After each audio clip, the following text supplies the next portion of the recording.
Can you share a moment when you realized your venture was going to be bigger than you ever expected? Well, I can tell you that, okay, so we opened in 2008. I think in 2010, when we were going to start opening Pilates in the Grove, we had just surpassed like the $300,000 mark. And I didn't think in my wildest dreams, I never even saw $300,000 ever.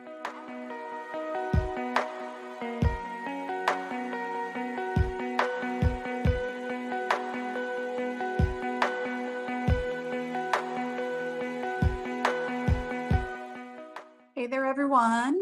Thanks for joining me for another episode of the Female Empowered Podcast, your one-stop shop for everything business related in the boutique healthcare, wellness, and fitness field.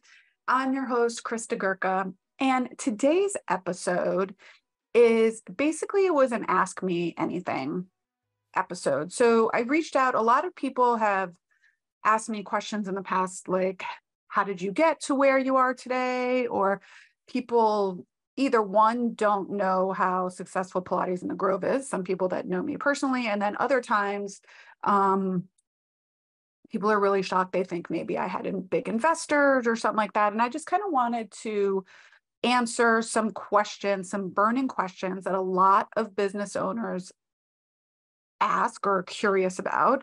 And I am super, super transparent with everything I've done, because why not share as much information as possible so more women can be as successful as I am and as happy. So basically, this episode is entitled From $2,400 to $1.5 million.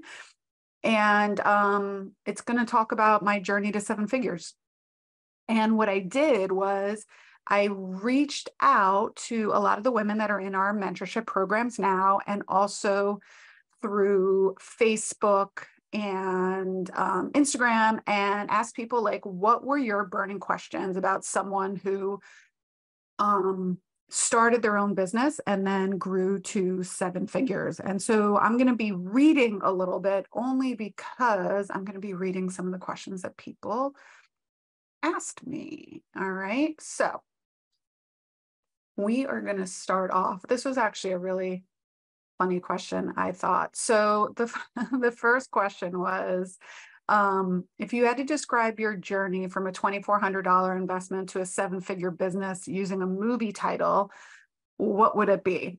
And I had to think about this a little bit, but I'm a big TV fan. I love TV. I watch a lot of TV. I love movies. I can throw down lots of really, really great movie lines. And I always get irritated when people don't appreciate them or don't get them. So the one that I came up with was The Devil Knows Nada.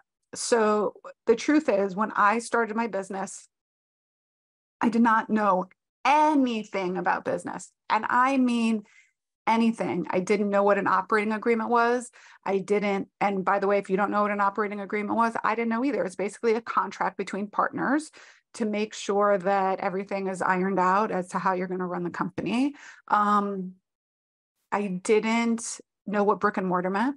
I didn't know that that meant like a physical location. I didn't know what that meant. I didn't know what a managing member was. I certainly did not consider myself a CEO. I didn't know what profit margin meant. I didn't know what a P&L was. I didn't know anything. And so what I knew was how to get someone recovered from back pain, and how to teach a great Pilates class, and how to build rapport with clients, so they kept coming back. I knew how to read between the lines. I knew how to be great at customer service, because basically I put myself through school and worked in high school in the hospitality industry. So I worked at restaurants as a hostess, as a server, as a bartender. So that's what I did. So, basically customer service. And so I was really good at that. And that was basically it. I did not know anything. Nothing.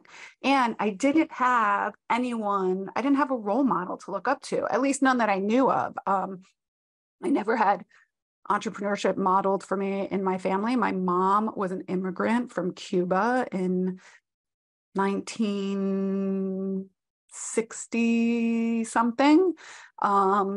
And, my mom never went to college. And so she worked several jobs while I was in high school. I think her last job while I was in high school and college, she worked the cargo, like in freight at American Airlines. So she worked on the runways, taking your bags, putting your bags in and out of the plane. That's what she did. So I really didn't have that modeled for me. I didn't know what I didn't know, which in one aspect kind of leads into the second question of like, how did you make it work? Is I think it was almost a blessing in disguise. Like I didn't know what I didn't know. So I was like, all right, this is going fine, I guess. People are coming back. We're getting busy. I'm enjoying it. And I am, a learner at heart. I love to learn. So just being able to like pick up a new skill and learn things and dive into something was really, really exciting for me. So when did I go into business? I opened my first business in Pilates on the Beach in 2008, I believe, the end of 2008. So we're basically in the middle of a recession. I was too young, too broke to understand what a recession meant. So I didn't realize people were holding back on expenses and things of that nature.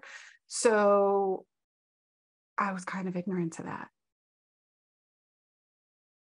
And then add to the fact that I really had no idea what I was doing. So everything seemed fine for me. I wasn't stressed about numbers. And I had a $2,400 investment. That's what we opened the business with. There was 4 partners initially. We each put in $2,400. Well, actually 3 of us put in $2,400, which I think was first, last, and security and rent. And then the 4th partner put in some equipment, and that was his contribution, and that was it. And we all became equal partners, which looking back on it now is really, really ridiculous, but I didn't know anything. So that's kind of how I got started. That is how I was able to decide to open a business in the middle of a recession. And I knew though that I was not going to give up. That's the thing. So I knew that I had, the ability to keep learning and keep going. And I was like, listen, I'm going to make this work. And at the time I was still working full-time in the clinic. So one of the other questions someone asked you, what was your initial vision and how did you let yourself continue to grow? So I'll be perfectly honest. I did not have a vision.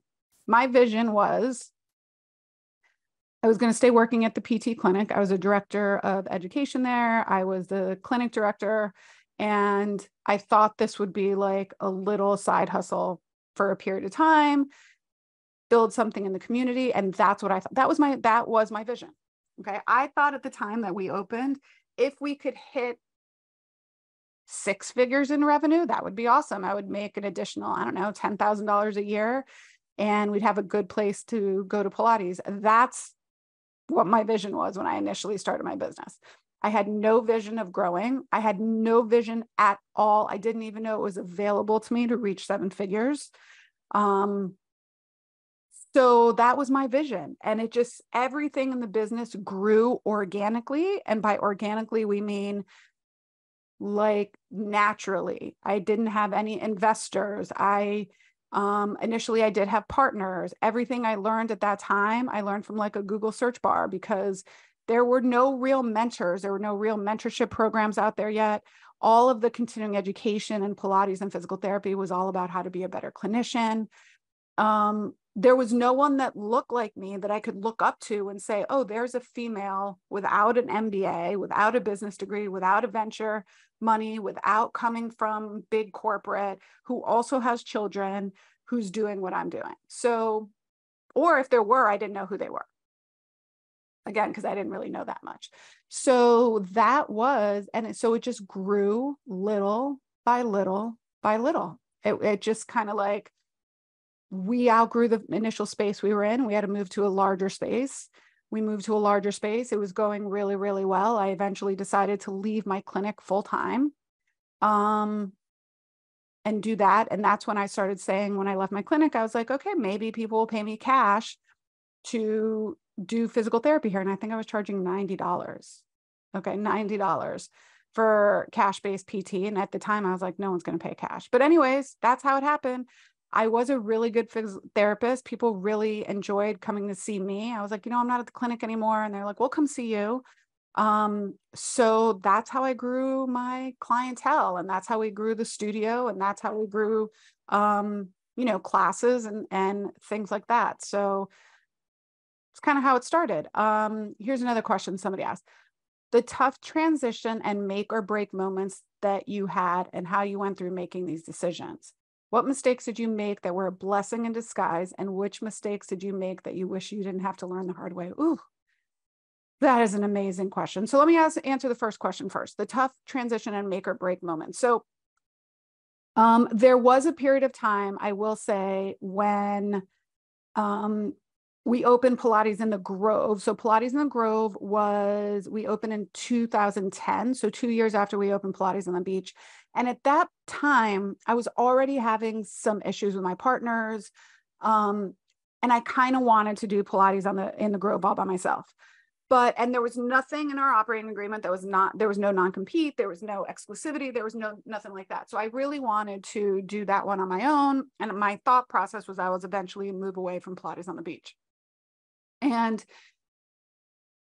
so when I proposed that and I said, listen, this is what's happening. I want to open up another one and I want to do it on my own. Obviously they freaked out and were like, we're partners, it's absolutely this. But in my head, I was like, I'm really the business. They weren't instructors, but they did have community involvement. Anyways, my own ego, but whatever. I caved at that moment and I said, okay, let's go in. I'll be 50% owner and you two can split 50%. So I'll be 50% and you each can be 25%. And that ended up being a really bad decision because 2 years later, we ended up going through a huge partnership dissolution, which required me to eventually buy them out of Pilates in the Grove. And I basically had to walk away from Pilates on the beach. So everything that I had built for 4 years in Pilates on the beach, I basically had to walk away from. And then I had to buy them out. So I had to pay them money to buy them out of Pilates in the Grove. So that was definitely something that I wish I didn't have to learn the hard way, which is why I tell people, like, have an ironclad operating agreement and understand what you're getting yourself into, because it's never a problem until it is a problem. And no one goes into business the same way no one goes into marriage thinking that they're going to get divorced. No one goes into business with people thinking that it might end, but it's always a possibility. There's attorneys that make millions of dollars defending in these cases. So one of the things that, but in hindsight, I did learn from that it's better to be done than to be right. Okay. My attorney during the time kept saying, I was like, this isn't fair. And he's like, listen, do you want to be done or do you want to be right? Because if you want to be right, this could go on for a long time. And the only people that are going to make money are the attorneys. And he was right. Like once I've severed that partnership and was able to move on independently on my own, Pilates in the Grove blossomed and I think generated 200% increase in revenue over the next 3 years. So it really was that toxicity was holding me back. I was holding myself back. So that was really like one of the make or break moments that I knew I had to make that decision and move up. Another make or break moment was there was a time after I opened Pilates in the Grove, after I severed that partnership, that we were barely making ends meet. I was living literally like month to month. I wasn't paying myself at that time, or I was paying myself very little. And I was really worried about meeting payroll. And so at the time, there was a big marketing campaign that was going to happen in like the city center where our studio was. And I remember they reached out and said, we want to have a fitness. We'd love it if it was owned by a female, da, da, da, da, da. And I said, okay, great. I would love to be involved. How much is it? Now I wouldn't blink at like a $5,000 investment at this point. But at that time they said $5,000. I didn't have $5,000. I didn't have $5,000 in the bank. I didn't know if we were going to make $5,000 in that month. And I was like, but I really think this is going to push Pilates in the Grove forward. And somehow I reinvested some of our own personal money into it. And we did this campaign and it really helped take Pilates in the Grove, like really start moving the train fast. Because what happened was it just legitimized us as part of one of the big businesses in Coconut Grove, in our area, in this business development. And so we were on buses and signs, and just Pilates in the Grove started to become like a real name along with the businesses and everything. And people were like, oh, I saw you on the bus thing, or I saw your billboard. And I also just think it whether it brought us direct clients, which it definitely did, it also just people's perception that you are a real business when they see you on a billboard or on the cover of a magazine or a newspaper. So those were definitely some of the make or break moments that I definitely think changed the trajectory of Pilates in the Grove. As far as mistakes that were blessings in disguise, like, I don't know that our operating agreement was a mistake. It's just that, thank God I had that operating agreement. And we were able to we were able to go through the partnership dissolution, and things I've had to learn the hard way. I mean, I had to learn the hard way. One of the really the hardest lesson I think would have to learn was back in 2018. One of our staff members was on the precipice of trying to bring a lawsuit against myself for misclassification of contractor versus employee. And she was trying to get the rest of the team involved with her so that they could come together with like all of them and bring a lawsuit against me for misclassifying them. She was also at the time telling people that we were closing the business, that I wasn't paying my rent. She heard that from the landlords. She was seeing clients. It was just a very toxic situation. I buried my head in the sand for a long time because I didn't want to confront the issue. Even though I might come across very bold and, confident, I really hate confrontation. It gives me a visceral reaction. I hate confrontation. And so I just buried my head in the sand and I let this thing go on and on and on until it got so bad. Luckily, one of my other staff members brought it to my attention and I let this person go. I eventually, by this point, the culture was like a disaster. Everyone was talking about things. I had to have a huge, basically HR audit. I had to put everyone on employee. It was this big transition, but blessing in disguise, and it did cost me a lot of money, but blessing in disguise was, one, I didn't actually get sued. So that was a good thing. And two, it really woke me up to the fact that I have a much, much better business model now. I'm taking care of my employees. I can only claim ignorance for so long. Before, I was like, I needed to do the right thing. I needed to step up and be a better leader. I needed to be a better role model. I needed to be a better, CEO. And so that was my kind of come to Jesus moment of like, Chris, you got to get your shit together and stop just saying that you don't know what you don't know. Like, get your stuff together. Your people deserve better than this. And that's when I really realized, like, I had to learn the hard way, and it could have been way, way, way, way worse. All right. It could have been way worse. So, okay. Let's see. Here's another one that was really good. Can you share a moment when you realized your venture was going to be bigger than you ever expected? Well, I can tell you that, okay, so we opened in 2008. I think in 2010, when we were going to start opening Pilates in the Grove, we had just surpassed like the $300,000 mark. And I didn't think in my wildest dreams, I never even saw $300,000 ever, ever, ever, ever. Okay. So I was like, this thing could really be something. This could really be something. Pilates in the Grove, its very first year in operation. So from basically 2011, because we opened in December of 2010, only made $60,000.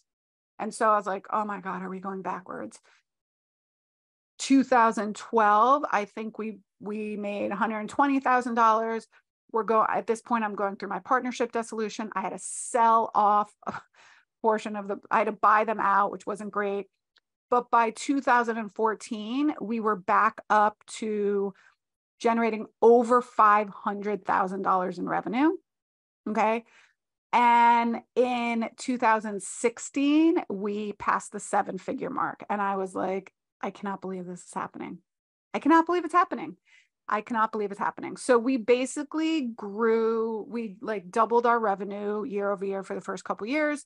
And then we continued to grow by 10 to 15% every year. And what I will tell you though, is I do believe that you can hustle your way to high 6 or even 7 figures. I did, but I don't think you can hustle your way past that. And one of the things that I really learned on this journey was you got to ask for help. You got to ask for help.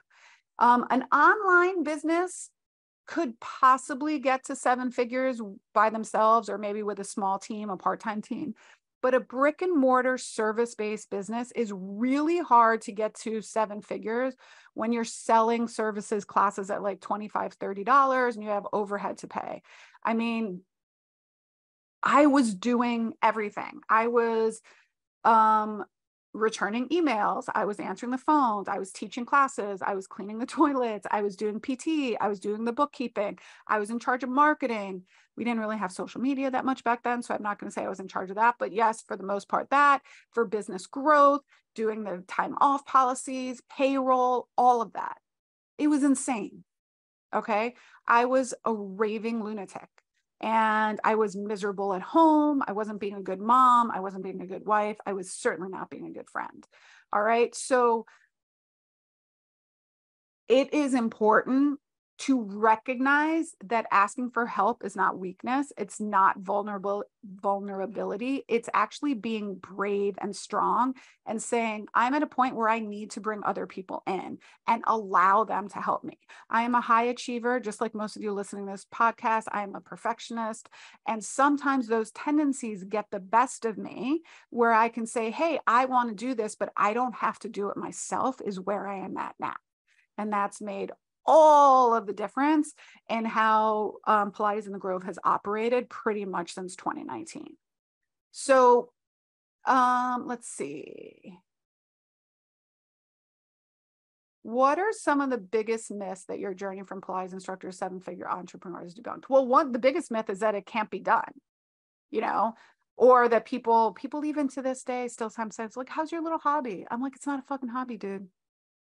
Only 4% of business owners achieve 7 figures in their business, and I'm one of the 4%. So that is a really big deal to me, but it's so doable. It is doable. If you want that for your business, if you want that for your life. So I would say the myth is that it cannot be done. It certainly is. It certainly can be done. And you can do it in a sustainable way. You don't have to run yourself into the ground to make that happen. All right. We have many listeners who are afraid to take the leap because they lack a traditional business background. You know what? You can learn the same way we all learned how to be good physical therapists and good Pilates instructors and good yoga instructors. We can learn the business skills. What the disconnect is people don't invest in that. They invest in going to conferences and continuing education that is going to make them a better clinician, a better instructor. And while those are important, I believe those are important. So I'm not saying they're not. We don't invest nearly enough in how to be a good business owner, okay? Because you can be an excellent clinician, a fabulous instructor, but if people don't know about you, how are they going to come to you? If you don't know how to do your books and how to pay yourself properly, how are you going to make a profit? Okay? And so getting help, asking people who have gone before you, joining mentorship groups right now, okay? That's the way that you can fill your cup with knowledge so that you can make the right decisions for you and your business. All right. Let's see. What's the most out of the box marketing or growth strategy you've implemented? Well, let's see. We've done a few. So I told you about that marketing campaign. This was the one that we started back in, I think, like 2012. We were on like the sides of buses. That was really bizarre to be driving down the highway and see your life-size buses and like the train, which is like a subway here. It's not under the ground, it's above ground. That was really out of the box.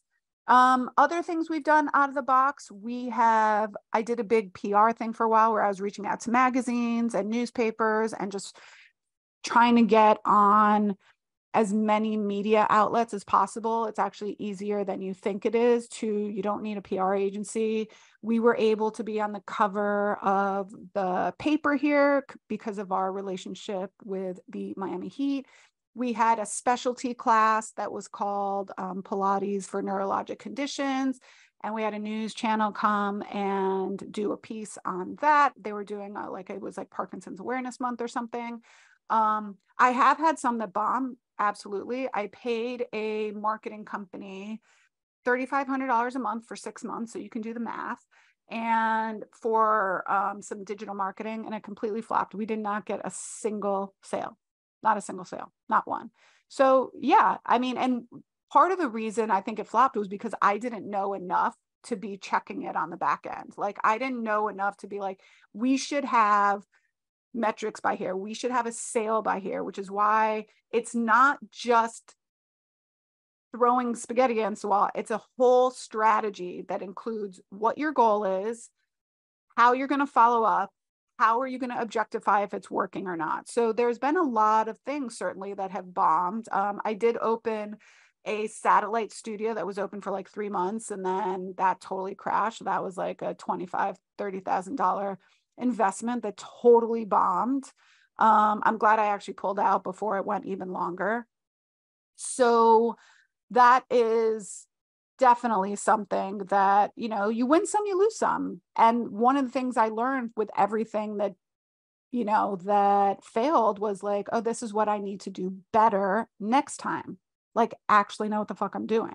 All right. Or pay someone to help. So when that marketing campaign failed, that's when I registered for Claire Pelletro's Get Paid Marketing so I could teach myself. All right. And I spent $18,000 to go in that program. So that's why when my inner circle, my FitBiz Foundations programs, I'm like, listen, I have done over $165,000 of mentorship, masterminds, and business trainings. And I teach every single thing I learned in my courses, right? So when you're part of the inner circle and you're paying, $10,000 to $12,000, you get all the $18,000 that I spent on the Get Paid Marketing. So how to do all those Facebook ads and how to get podcast ads. You get all the knowledge I spent in Jerisha Hawk's leverage program. That was $15,000. You get all of the information and education where I spent $70,000 in the EOS system and how to set our business up with EOS, which is Entrepreneurial Operating System, from the book Traction.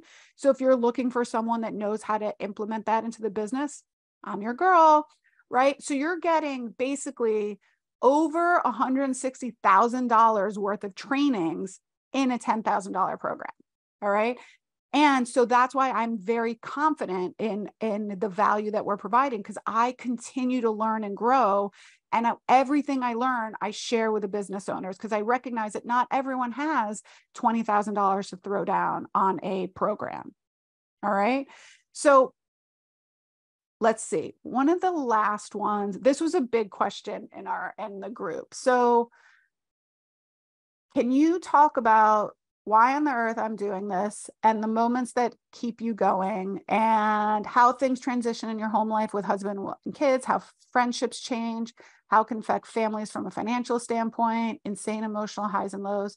Listen, running a business is hard, but I will say what I have learned in the last 13 years is that oftentimes we make it harder than it needs to be. We make it harder than it needs to be. How do we make it harder than it needs to be? We don't ask for help.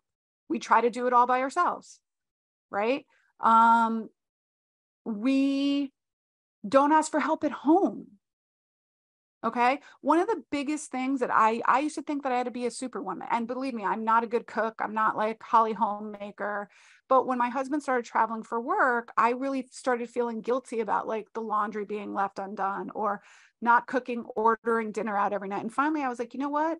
I can cook dinner and be a raving lunatic and not want to spend time with my kids, or I can order Chipotle and be at least have enough energy to spend with my children and have a little fun with them. Okay. So get as much help as you possibly can, whether that be in your business, at home, with your friends, and don't be ashamed about it. Don't be ashamed about it. Okay. The work-life balance is a myth. Okay. We can have all we want. We just can't have it all at the same time. So there are going to be times in your life when business is going to take a lead, and there's going to be times in my life where kids and family are going to take a lead. Now, I'm going to say my kids and family always take a lead, always, always, always, no matter what. And we've definitely had situations where I've had to pull back from work for personal reasons. But if everything's copacetic and normal, there are going to be times where like I do have to work a little bit more. But then there's also going to be times where I'm like, listen, I'm recording this episode when I'm about to leave on a 2-week vacation, and I'm not even bringing my computer. Okay. So, and Pilates and Grove will generate almost $60,000 while I'm away without me doing anything. So we sometimes make it harder, but yes, it does affect friends. Like when I first opened my second location for Pilates in the Grove, I used to play tennis with my best friend every Thursday. And I was like, I can't do it for like a couple months because it was just so busy opening that second location. And so then we ended up not doing it anymore. So yeah, that's definitely happens. I feel fortunate that my best friend also owns a business. And so she kind of understands where it is. And we've been friends since we were like 12. So she kind of understands my OCD and all of that stuff. There are definitely days that you feel on top of the world. And then there's days you feel like shit. There are days where I sat in my car crying and I was like, nobody like appreciates everything I do. But the whole thing is like, I started looking at it and being like, is that, oops, sorry guys, I don't know why my phone is ringing. I apologize. There are times where I'm like, is that real? Am I making up a story in my head? And this has come from the last like 4 years of me doing my own personal work, seeing a therapist, talking about my need to be validated externally. Like, so my business, everything about the business, success or fail, was wrapped into how I felt about myself. It was the same with me and my kids. Like, I thought if they did something bad, then I was a bad mom. So there are sleepless nights. Like, don't get me wrong. There's nights I put my head on the pillow. I'm like, oh, fuck, I forgot to email that person. But now I'm like, okay, they can get it tomorrow. Right. Or I set up systems in place where people know I'm not going to email them back after 5. Okay. Have people help you. So in 2018, I was doing everything myself. Now not only myself, I sit at the top as a CEO, but I have a team of 16 people. Okay. I have instructors, physical therapists. I have 3 administrators. I have 1 studio director, and I have 1 executive director. So I have 2 other full-time people that are in managerial operational leadership roles that can do some of the things that I don't want to do. Okay. There's definitely times where, you feel pulled away from your family and stuff, but that's where we make a decision to say, okay, I need to hire more people. And then if your thought is, well, I don't have time to hire more people, then you can either make the time now, okay, or you can keep complaining about it and be in the same place we are 6 months from now. So there are days that we feel, on top of the world, and there are days that we feel like we want to burn it all to the ground. And to be honest, I think that's very normal. I mean, all of the women in our mentorship groups feel that way. The women that are the coaches in the mentorship groups are all CEOs of their own company, and they feel that way. The best thing we can do is recognize that we are not alone. It's the same way. Now, if some of you are listening and you're not moms, like, yeah, there are moms that are like, oh, this is so lovey-dovey, but no, being a mom is fucking hard, dude. We don't know. We're definitely like, I go to sleep and I'm like, is that the right thing to do with my kid? I don't know. What am I doing? Am I setting them up for failure? Are you being too strict? Are you not being strict enough? Are you letting them hang out? Or what, all of these things. It doesn't come with an instruction manual. And so we have to kind of make decisions that are best for ourselves. And sometimes they're going to be the wrong decisions, and that's okay. All right. It's okay. We just have to be ready for this kind of emotional roller coaster. And we have to not be tied to the emotional roller coaster. That's the best advice I can give you. Try not to be tied to the roller coaster. So in other words, you can see the roller coaster going and you could be like, ooh, that looks like it's a big high. You don't have to be on the roller coaster. You know, you can be like, oh, this didn't work. Okay, what are we going to do better next time? Or this is amazing. How can we replicate that and keep going? Sharing your wins, talking about it, talking about the hard times. That's what helps. That's probably the best part of our mentorship programs, having, you know, a place where you can say, you know, my whole last week canceled. Is something I'm doing? And everyone else piping in and saying, no, my week canceled too. I don't know. There's something going on. It's It's all this. So everyone's going through the same thing. Even the mastermind that I'm in, that are other 7 and 8 figure business owners, they are still worried about the same stuff: hiring, pay rates, leadership, people asking for time off when they don't have time off, people not showing up for work, people expecting more than they're willing to get put in. All of that stuff. We're all going through the same thing. So, you know, and I would say, like, you know, if your friends aren't going to be 100% in on you running a business and being supportive of it, then get other friends. Okay. One of the things I think is the best thing that's really helped me too is I started putting myself in the room where with 8-figure business owners. So I'm like, oh, they could do it. They could go on a 3-week vacation in the Hamptons and run an 8-figure business. I could go away for 10 days, right? Oh, they're gonna, you know, pay themselves X amount. I can do it. Be in the room with people that are going to be like, oh yeah, that's normal. Okay. Be in the room with people that are like, oh yeah, we spent $10,000 on that. Now, if you don't have $10,000, don't spend $10,000. But if you want to be a 7-figure CEO or even a high 6-figure CEO, you have to start thinking and acting like one. And how do we do that? We don't second guess $25 a month subscriptions that are going to make our life easier. That's $300 a year. Okay. So that's like one package for you. Sell one more package. All right. If you don't have the money to invest in a mentorship program and you really know that this is going to help level you up and you need an extra $1,000 a month, figure out how you're going to get it. $1,000 a month. If you charge $150 a session, right? You need less than 10 sessions in order to get $1,000. Okay. Or sell one package of those sessions, and that's your money for the month. Or do some sort of challenge. There's always ways. When I wanted to invest in my first mastermind that was $15,000, I put myself on the schedule for 3 full weeks, and I did special pop-up classes on Sundays that was a different rate. So I did like a 75-minute class. I did a specialty class, and I found a way to make the money so that it wasn't coming out of my revenue and my bottom line, but I generated $15,000 so that I could enroll in this mastermind that I wanted to be in. All right. So do you have to get to 7 figures? No. Can you get there if you want to? Yes. You know, how did I know that it was time to level up? You know, when I started feeling these growing pains and I was like, I either got to go all in or I got to step back, because I'm in no man's land. And that's when I was like, my husband said it to me one time. He's like, sometimes you just got to bet on yourself. Bet on yourself, right? You know, you've got a solid thing here. You know that you can do it. If this is the right time and you've got the numbers and you're just nervous, like, there's never going to be exactly the right time. But I saw an opportunity and I jumped on it, and it has paid off in spades. And, you know, like, and again, I'm not going to say that I've had lots of mistakes.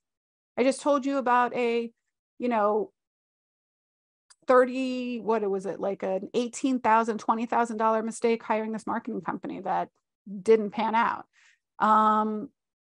Lots of mistakes. I've made lots of mistakes, and I still make mistakes, right? I still find myself at cause for certain things. I still act and respond to certain things that I'm not proud of. I'm better now and I can say I apologize.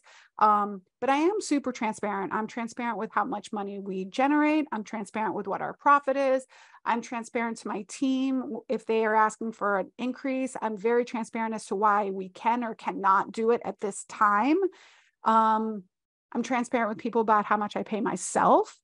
And so if you're looking for someone that is going to give you, true, real world feedback on like, this is what I did, this is what's worked for me. I don't know if this is going to work for you because your business model is set up a little differently. Or if you want to get to 7 figures, what are the next 3 years going to look like? And what maybe sacrifices are you going to make in order to get there, right? Or if you want to get from paying yourself $75,000 to $100,000 a year, what are we going to do? Which steps are we going to take in order to get you there, right? In the next 6 months, in the next 12 months, whatever that is, there are action steps that we can take. And sometimes it's just a matter of pointing you in the right direction and keeping you on track. Okay. Keeping you on track so that you don't veer off track with like, oh, shiny object over there. No, we got to keep you on track. Is that getting you closer to your goal? No. So then we're not going to do it. We're going to stay here. And sometimes those are the hardest decisions as a business owner, because sometimes you get offered these amazing opportunities, but you're like, that's not getting me closer to the goal that I set. So even though that sounds like a great opportunity, I'm not going to do it. I'm going to stick here. All right. So there's pretty much it. That's my journey to 7 figures. So let me give you like the journey in a nutshell. Let me give you like the story start to finish. I did answer some of those questions. So in 2009, we opened Pilates on the Beach. It was a 300 square foot upstairs, like apartment across the street from my physical therapy clinic on Miami Beach. I had, like I said, I went in $2,400 investment, 4 partners. We did group classes. I think we put 5 reformers in this tiny, tiny, tiny room. And I was working, I don't know, I was teaching there 1 day a week and still working full-time at the clinic. And then fast forward 2 years after that, we outgrew that space. We needed to we had wait lists on wait lists on wait lists. We were doing privates. We needed a bigger space. We had some cash flow at that point. So we moved into a larger location where we could do privates. We had a physical therapy room and we were able to put 8 reformers in a room. And at that point in 2010, I believe it was, I left my full-time job at the clinic, which was a big, scary leap. But I saw that in the next 6 months, I could probably make back what I was earning at the clinic. And I didn't need insurance because my husband had insurance and we were on his insurance. 2010, my partnership was starting to dissolve. It was very toxic. I wanted my own thing because I recognize I don't play well with others. And I opened Pilates in the Grove. I made the mistake of bringing them on initially. And then 2 years later, our partnership dissolved with me buying them out. 2013, Pilates in the Grove surpassed $500,000 or $300,000 in revenue. 2014, we surpassed $500,000 in revenue. 2015, we opened the second location. 2016, we surpassed $1 million, and it was amazing. Okay. 2017 was a shit show because I was losing my mind. 2018, I made a choice to invest in my first business mentorship program, which was the traction model. I hired an implementer for like $75,000 to help me put together better processes in my business because I had no processes. Everything was in my head. I mean, we were doing amazing. We were doing $1 million in revenue, but I was awful. I was not happy. I was burnt out. And I was burnt out, not because I was doing a bunch of stuff that I didn't love doing and I wasn't good at it. So, fast forward, I brought on my first director of operations to help systematize the business. That was amazing, totally transformed the business. 2020 hit, we all know what happened. At the end of 2019 was when I started the Beyond the Movement mentorship programs. And it really happened twofold. People were asking me a lot at like different conferences, hey, can I talk to you a little bit about how you started and this and that? And I remember I applied to be a speaker at the PMA conference, and I don't even know, I was so nervous. I was like, I don't belong up there. I don't know what I'm doing. I'm not part of that Pilates community. And I did it anyways, really outside my comfort zone. And I got accepted. And that's basically how it started. I did a presentation that was about business 101. It was just like, these are metrics. These are what businesses should understand. If you're not looking at these are what they mean. And so people started asking me and reaching out to me and emailing me. And I finally decided, you know what? I can't do this one-on-one, just kind of like take phone calls anymore. I'm going to put together like a little program.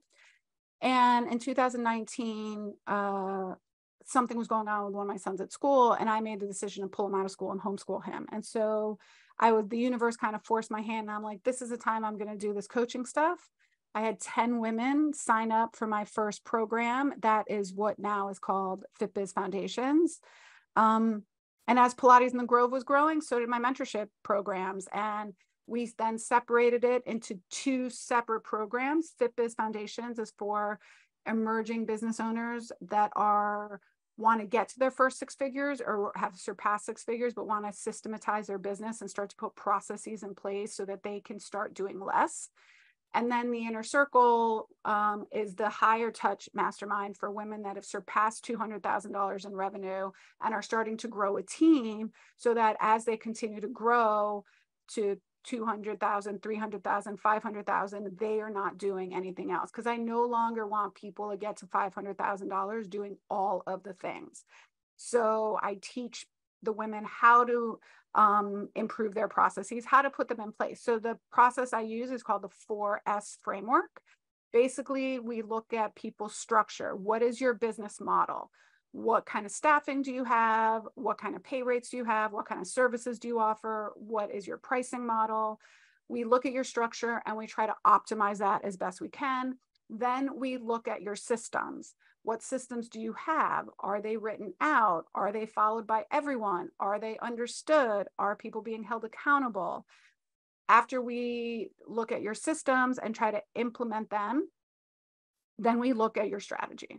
Okay. Because if you don't have the right structure and the right systems and you go right to strategy, everything's going to fall through the cracks. Okay. And that's why people are like, marketing didn't work. Well, it's just because you didn't have the infrastructure to really launch that campaign. So once we get a good strategy going for you, then we work on sustainability, which is how do we sustain this for the long run without the owner taking on any more responsibility. So usually that takes the women in the group up to a year, and then some choose to stay after that. Some choose to downgrade into our community membership to still get the community aspect. But what's also amazing about the Inner Circle is it's capped at 10 women. So there's only 10 women in the group. So it's a very small group. And unlike other business mentors out there, I have a 7-figure business. I am profitable. I have 6 figures in annual profit. I've done it without investors, without a stay-at-home partner, while raising 2 kids, with actually a partner that travels for work. So not only is my partner not a stay-at-home partner, they're actually gone. And I have 2 amazing boys. And so I've really created an amazing life for myself. I've created financial independence. I've created, and by the way, I still am paying my student loans, but I just was able to buy a house. We go on vacation. I'm about to go on vacation in Hawaii for 2 weeks. And I feel very, very fortunate for the life that I have. And I'm very grateful that I was pushed out of my comfort zone and worked on myself and worked on growing the business. Because about 5 years ago, I was ready to throw in the towel and sell it or even just close the doors. And I couldn't be happier where I am now, with not only the ability to help all of the clients at Pilates in the Grove, but to be able to work with the amazing team we have at Pilates in the Grove and everyone that's involved. And then the women in the mentorship group, like just being able to help other women take more off of their plate and create a little more financial independence for them and their families is so incredibly rewarding. And, just it's like when you have a patient that's like, oh my gosh, I was walk for the first time, or I was able to wear heels for the first time, or dance at the wedding without pain. Like that's how I feel when business owners are like, I was able to take a week vacation and pay myself, or I'm paying myself 6 figures next year, or I'm giving myself a $20,000 raise. Like to me, it's just icing on the cake. So I hope you enjoyed this episode. If you have any more questions, feel free to DM me over on Instagram. I'm at Krista Gurka. If you're interested in learning about how to become a member of the Inner Circle, we're going to be launching this time, where enrollment's probably open right now in August. And all you have to do is visit the mentorship page, kristagurka.com/mentorship.